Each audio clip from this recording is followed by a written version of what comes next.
வணக்கம். நான் ராஜ்குமார் கதிர்வேல். செபியில் பதிவு பெற்ற பங்கு ஆலோசகர் கிடையாது. இங்கு பகிரப்படும் தகவல்கள் அனைத்தும் கற்றலின் நோக்கத்திற்காக மட்டுமே. இதனை அடிப்படையாக வைத்து எந்த முதலீட்டு முடிவுகளையும் நீங்கள் எடுக்க வேண்டாம் என கேட்டுக்கொள்கிறேன். சைலன்ஸ் ரொம்ப சத்தமாக இருக்குது அப்படின்ட்டு விக்ரம் வேதா மூவியில் விஜய் சேதுபதி சார் மாதவன் சார்கிட்ட சொல்லுவார் என்கொயரி டைமில்.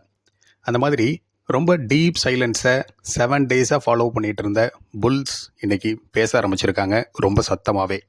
எக்ஸலண்ட்டாக இன்றைக்கி கேப் அப்பில் முக்கியமான லெவல்ஸ் எல்லாம் கிராஸ் பண்ணி ஓப்பன் ஆனாங்க. அதுக்கப்புறம் புல் டாமினன்ஸ், புல் மொமெண்டம் இருந்த ஒரு மூமெண்ட்டை இன்றைக்கி முழுக்க அவங்க கொடுத்துருந்தாங்க. எக்ஸலண்ட்டாக ரொம்ப முக்கியமான ஹடில்ஸ் 22,704, 22,829 அப்படிங்கிற லெவல்ஸ் எல்லாம் பிரேக் பண்ணி 857 அப்படிங்கிற டே ஹையை கொடுத்துட்டு க்ளோஸ் ஆகும் பொழுது 22,834 க்ளோஸ் ஆகிருக்காங்க. ஸோ ரீசன்ட் டேஸோட கம்பேர் பண்ணி பார்க்கும் பொழுது ஒரு எக்ஸலண்ட்டான அவுட்ஸ்டாண்டிங் மூமெண்ட் புல்ஸ் கொடுத்துருக்காங்க அப்படின்னு தான் சொல்லணும்.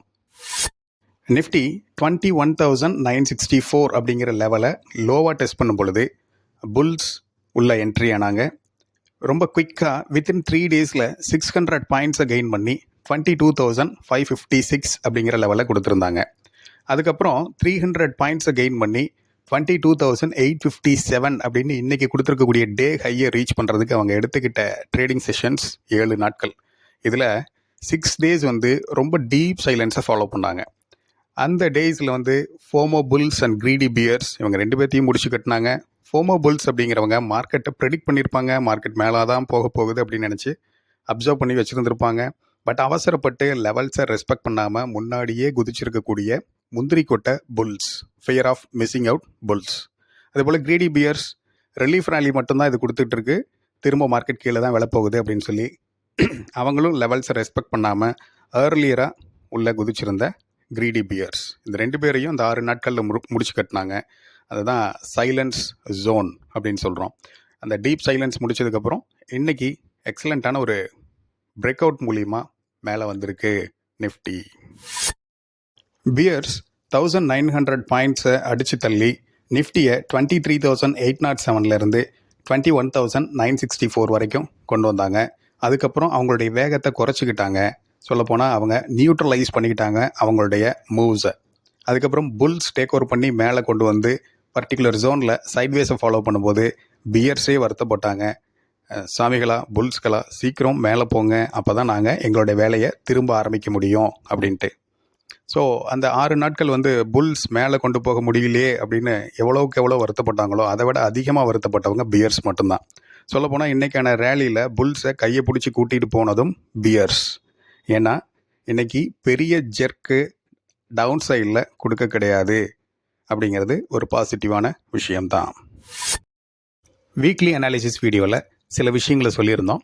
நிஃப்டி அப்சைடில் சில லெவல்ஸை கிராஸ் பண்ணி போகணும் அப்படின்னா கேப் அப் மூலியமாக கடந்து போகிறதுக்கு சான்சஸ் இருக்குது அப்படின்ட்டு.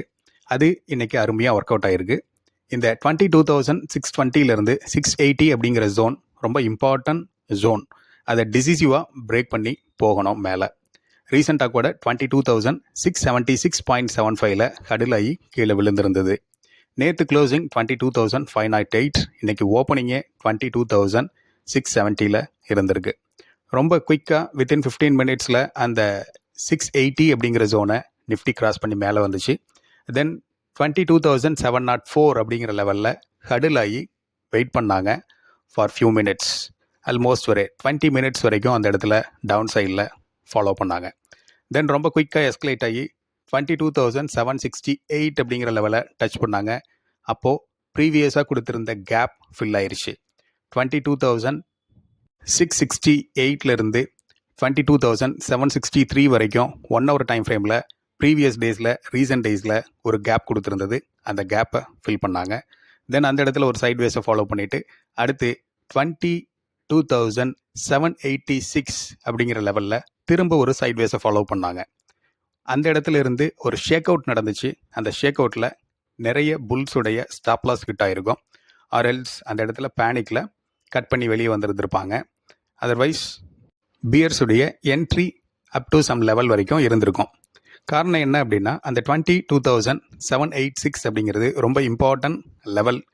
ஜான்வரி 27 கொடுத்துருந்த டே லோ அந்த 22,786 அந்த இடத்துல தான் சைட்வேஸை ஃபாலோ பண்ணி ஒரு டவுன் சைட் ஜெர்க் ஒன்று நடந்துச்சு. தென் ஷேக் அவுட் நடந்து புல்ஸை கொஞ்சம் வெளியே தள்ளினாங்க. இந்த ஷேக் அவுட் மூவ்மெண்ட் நிஃப்டியை 22,697க்கு கீழே இழுத்துட்டு வருது ஃப்ரம் 22,780. திரும்ப அங்கேருந்து புல்ஸ் என்ட்ராகிறாங்க. ஃபர்தராக 22,800 ஜோனில் அகைன் ஒரு சைட்வேஸை ஃபாலோ பண்ணுறாங்க. அதுக்கப்புறம் 22,829 அப்படிங்கிற முக்கியமான லெவலை பிரேக் பண்ணி ரொம்ப குயிக்காக அப்சைடில் 22,857 அப்படிங்கிற டார்கெட்டை ரீச் பண்ணியிருக்காங்க இன்றைக்கி. இந்த 22,829ங்கிறது February 12th லோ. ஸோ அதுவும் ஒரு முக்கியமான லெவலாக இருந்துச்சு. அந்த லெவலையும் இன்றைக்கி ஈஸியாக பிரேக் பண்ணி மேலே கொண்டு வந்திருக்காங்க புல்ஸ். டெய்லி கேண்டில் சைக்காலஜியை பார்க்கும் பொழுது இன்றைக்கி கொடுத்துருக்கக்கூடிய கேண்டில் ஒரு கம்ப்ளீட் புல்லிஷ் கேண்டில். இந்த கேண்டிலுடைய அப் சைடில் ஒரு சின்ன விக் இருக்குது. டவுன் சைடில் அந்த விக்கோட கம்பேர் பண்ணும் பொழுது கொஞ்சம் பெரிய விக் இருக்குது. இந்த டவுன் சைடில் இருக்கக்கூடிய விக் என்ன இண்டிகேட் பண்ணுது அப்படின்னா புல்ஸுடைய டாமினன்ஸை இண்டிகேட் பண்ணுது. லோவர் லெவல்ஸ்லேருந்து லிஃப்ட் பண்ணி மேலே கொண்டு வந்திருக்காங்க அப்படிங்கிறத சொல்லுது. அப் சைடில் இருக்கக்கூடிய அந்த சின்ன விக் கொடுக்கக்கூடிய இன்ஃபர்மேஷன் நாளைக்கு நிஃப்டி டவுன் சைடில் சில லெவல்ஸை டெஸ்ட் பண்ணுறதுக்கு சான்சஸ் இருக்குது. ஃப்ரம் தேர் அகைன் புல்ஸ் வந்து லிஃப்ட் பண்ணி மேலே கொண்டு போகிறதுக்கான பாசிபிலிட்டிஸ் இருக்குது அப்படிங்கிறது இண்டிகேட் பண்ணுது. ஸோ நாளைக்கும் நாளை மறுநாள் வரக்கூடிய தினங்களுக்கும் சப்போர்ட் அண்ட் ரெசிஸ்டன்ஸ் லெவல்ஸ் என்ன அப்படிங்கிறத இப்போ பார்த்துடலாம். டவுன் சைடில் 22,704 அப்படிங்கிறது ஒரு இம்பார்ட்டன்ட் சப்போர்ட் லெவலாக இருக்கும். அடுத்து 22,633லேருந்து 676 அப்படிங்கிறது ஒரு இம்பார்ட்டன்ட் சப்போர்ட் ஜோன். அதுக்கு கீழே 22,577. ஸோ இந்த மூணும் கம்மிங் டேஸில் இம்பார்ட்டன்ட் சப்போர்ட்டாக ஆக்ட் பண்ணும். 22,704 ஏன் சொல்லியிருக்கோம் அப்படின்னா அது ப்ரீவியஸ் ரெசிஸ்டன்ஸ் இப்போது சப்போர்ட்டாக ஆக்ட் பண்ணும். 22,633லேருந்து 676 ஏன் சொல்லியிருக்கோம் அப்படின்னா March 7 and 10 ஹை அந்த ரெண்டு லெவல்ஸும். அதுக்கு கீழே 22,577 ஏன் சொல்லியிருக்கோம் அப்படின்னா அது நேத்துடைய ஹை. ஸோ இந்த 3 லெவல்ஸும் சப்போர்ட் ஜோனாக நாளைக்கு ஆக்ட் பண்ணும். அதே போல் அப்சைடில் ரெசிஸ்டன்ஸாக எதெல்லாம் ஆக்ட் ஆகும் அப்படின்னு பார்த்துடலாம். 22,870 அப்படிங்கிற ஒரு லெவல். தென் 22,921லேருந்து 22,951 அந்த 30 புள்ளிகள் இருக்கக்கூடிய முக்கியமான ஜோன். அதுக்கு மேலே 23,015லேருந்து 23,055 40 புள்ளிகள் இருக்கக்கூடிய ஒரு முக்கியமான ஜோன். அதுக்கு மேலே 23,103லேருந்து 23,123 இந்த லெவல் ஒரு இம்பார்ட்டன்ட் ஹடிலிங் ஜோனாக இருக்கும். நெக்ஸ்ட் எக்ஸ்பொனென்ஷியல் மூவிங் ஆவரேஜ் பார்க்கும் பொழுது டெய்லி டைம் ஃப்ரேமில் 50 டேஸுக்கான மூவிங் ஆவரேஜ் 22,992 வருது. ஸோ இது ஒரு இம்பார்ட்டன்ட் ரெசிஸ்டன்ஸ் ஆக்ட் ஆகிறதுக்கு சான்சஸ் இருக்குது, மைண்டில் வச்சுக்கோங்க. அதே போல் 20 டேஸுக்கான மூவிங் ஆவரேஜ் 22,623 வருது. இது சப்போர்ட்டாக ஆக்ட் ஆகும். ஆல்ரெடி 22,633லேருந்து 676 வரைக்கும் ஒரு சப்போர்ட் ஜோன் இருக்குது அப்படிங்கிறத சொல்லியிருந்தோம். இதையும் அதில் இன்க்ளூட் பண்ணிக்கோங்க. அடுத்து 100 டேஸ் அண்டு 200 டேஸுக்கான மூவிங் ஆவரேஜ் 23,391 23,404. இன்கேஸ் நிஃப்டி 23,100க்கு மேலே டிசிசிவாக சஸ்டைன் ஆகுது அப்படின்னா அடுத்து ஃபர்தராக 23,400 அப்படிங்கிற லெவல்ஸை நம்ம எதிர்பார்க்கலாம். நெக்ஸ்ட் வீக்லி டைம் ஃப்ரேமையும் பார்த்துருவோம் வாங்க. வீக்லி டைம் ஃப்ரேமில் 100 பீரியடுக்கான மூவிங் ஆவரேஜ் 22,073 இருக்குது. அங்கேருந்து தான் எஸ்கலேட் ஆகி மேலே வந்திருக்கு நிஃப்டி. அடுத்து 50 பீரியடுக்கான மூவிங் ஆவரேஜ் 23,251 வருது. அடுத்து 20 பீரியடுக்கான மூவிங் ஆவரேஜ் 23,309 வருது. மந்த்லி டைம் ஃப்ரேமில் பார்க்கும்பொழுது 20 பீரியடுக்கான மூவிங் ஆவரேஜ் 22,416 இருக்குது. நெக்ஸ்ட் போலிங்கர் பேண்டையும் பார்த்துருவோம். மந்த்லி டைம் ஃப்ரேமில் பார்க்கும் பொழுது மிட் போலிங்கர் பேண்ட் 22,573 வருது. ஸோ அது கம்மிங் டேஸில் இம்பார்ட்டன்ட் சப்போர்ட் லெவலாக ஆக்ட் ஆகும். வீக்லி டைம் ஃப்ரேமில் மிட் போலிங்கர் பேண்ட் 23,448 காட்டுது. அது ரெசிஸ்டன்ஸாக ஆக்ட் ஆகும். 23,100க்கு மேலே நிஃப்டி சஸ்டைன் ஆகுது அப்படின்னா. தென் அப்பர் போலிங்கர் பேண்ட் 24,850 அப்படிங்கிற லெவலை காட்டுது. இங்கேருந்து பார்க்கும்பொழுது ஆல்மோஸ்ட் உங்களுக்கு 2,000 பாயிண்ட்ஸை வந்துட்டு அப் சைடில் காட்டுது. அடுத்து டெய்லி டைம் ஃப்ரேமில் பார்க்கும் பொழுது 23,088 அப்படிங்கிற லெவல் வந்து அப்பர் போலிங்கர் பேண்ட்.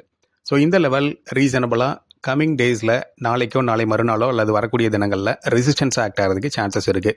ஸோ பல விஷயங்கள், பல இண்டிகேட்டர்ஸ் எந்த லெவலில் இண்டிகேட் பண்ணி காட்டிகிட்டு இருக்கு. 23,000லேருந்து 23,100 அப்படிங்கிறது ஒரு இம்பார்ட்டன்ட் ஹடலிங் ஜோன் அப்படிங்கிறத காட்டுது. So next friction zone or next புல்ஸுக்கான டெஸ்டிங் ஜோன் அப்படின்னு ஸ்ட்ரெஸ் டெஸ்ட் அப்படின்னு எங்கே நடக்கும் அப்படின்னா அந்த ஜோனில் நடக்கிறதுக்கு சான்சஸ் இருக்குது. இன்கேஸ் அதை ரொம்ப டிசிசிவாக பிரேக் பண்ணி மேலே சஸ்டெயின் பண்ணுறாங்கன்னா அடுத்து எங்கே போகிறதுக்கான பாசிபிலிட்டிஸ் இருக்குது அப்படின்னு சொல்லுது. 23,400 லெவல்ஸை குயிக்காக ரீச் பண்ணுறதுக்கான பாசிபிலிட்டிஸ் இருக்குது அப்படிங்கிறத இண்டிகேட் பண்ணுது இந்த இண்டிகேட்டர்ஸ் எல்லாம். கன்க்ளூஷன், ரொம்ப நாள் எதிர்பார்த்துட்டு இருந்த புல்ஸுடைய என்ட்ரி ரொம்ப பயங்கரமாகவே இன்றைக்கி நடந்திருக்கு. இந்த மொமெண்டம் ஃபயர் ஒர்க்ஸ் கமிங் டேஸில் கண்டினியூ ஆகுமா அல்லது பியர்ஸ் அக்ரஸிவாக ஒரு பர்டிகுலர் ஜோன்லேருந்து அட்டாக் பண்ண போகிறாங்களா அப்படிங்கிறத பொறுத்திருந்து தான் பார்க்கணும். உங்களுடைய வியூ என்னவா இருக்குது அப்படிங்கிறத கமெண்ட்டில் சொல்லுங்கள், பார்க்கலாம். திரும்ப இன்னொரு வீடியோவில் மீட் பண்ணுவோம். Thank you so much. பபாய்.